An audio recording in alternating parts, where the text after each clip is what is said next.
എന്റെ ഇഷ്ടങ്ങൾ എന്റെ ഫാമിലിക്ക് അറിയാം. Family wedding centre, Kunnamangalam, Vadakara, Manjeri, Meppadi, Tirur, Perinthalmanna and UAE.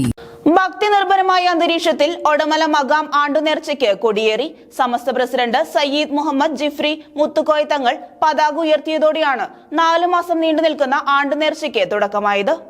ദക്ഷിണ മലബാറിലെ പ്രസിദ്ധ തീർത്ഥാടന കേന്ദ്രമായ ഒടമല മക്കാമിൽ അന്ത്യവിശ്രമം കൊള്ളുന്ന ഷെയ്ഖ് ഫരീദ് ഔലിയാന്റെ 4 മാസം നീണ്ടു നിൽക്കുന്ന നേർച്ചയ്ക്കാണ് സമസ്ത പ്രസിഡന്റ് സയ്യിദ് മുഹമ്മദ് ജിഫ്രി മുത്തുക്കോയ തങ്ങൾ പതാക ഉയർത്തിയതോടെ തുടക്കമായത്. തുടർന്ന് നടന്ന പൊതുസമ്മേളനവും അദ്ദേഹം ഉദ്ഘാടനം ചെയ്തു.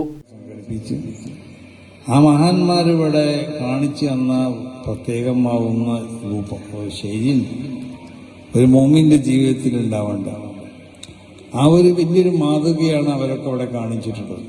എല്ലാ മഹത്തുക്കളുടെ ചരിത്രം നമ്മൾ പരിശോധിച്ച് നോക്കിയാൽ നമ്മളെ കേരളക്കരയിൽ മറവിട്ട് കൊടുക്കുന്ന ഒരുപാട് മഹാന്മാർ, അത് നമ്മൾ പേരറിയണവരുണ്ട്, അറിയാത്തവരുണ്ട്.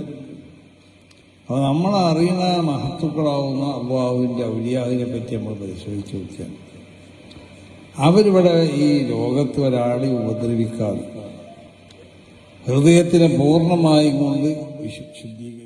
മഹൽ മുദ്രീസ് ഷെരീഫ് ഫൈസി അധ്യക്ഷനായിരുന്നു. മക്കാമിന്റെ സൗഹൃദ പാരമ്പര്യത്തെ ഉയർത്തിക്കൊണ്ട് കൊടിയേറ്റത്തിന് കയർ സംഭാവന ചെയ്ത ആനമങ്ങാട് സ്വദേശി കുട്ടൻ നായരും ചടങ്ങിൽ പങ്കെടുത്തു. ഫരീദി അജ്മൽ റോഷൻ വട്ടപ്പറമ്പ് ഫരീദ് ഔലിയ അനുസ്മരണ പ്രഭാഷണം നടത്തി.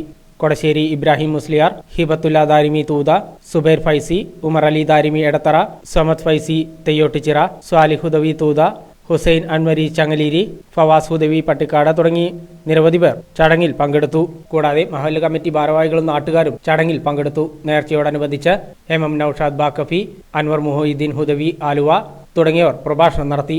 മെയ് 2-ാം വാരത്തിൽ വിവിധ ദിവസങ്ങളിലായി യുവസംഗമം, മതപ്രഭാഷണം, പ്രാർത്ഥനാ സമ്മേളനം, മൗലീദ് പാരായണം, തുടർന്ന് ജാതിമത ഭേദമന്യേ ആയിരങ്ങൾ പങ്കെടുക്കുന്ന അന്നദാനത്തോടെ നേർച്ച സമാപിക്കും.